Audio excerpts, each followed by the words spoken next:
How to upload an index file to your site using FileZilla. Open the FileZilla client. Enter the host name in the host field. It is your domain name. Now enter a username in the username field and password into the password field. You can use your cPanel username and password as your FTP user and password. You may leave the port field empty if your login information doesn't specify a specific port to use. Now click the Quick Connect button. In the server pane, double-click the public HTML folder.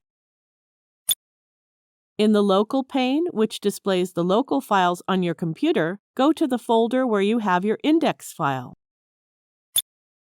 First, right-click the index file and then click the Upload option.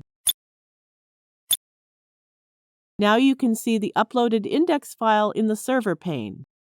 Now you know how to upload an index file to your site using FileZilla.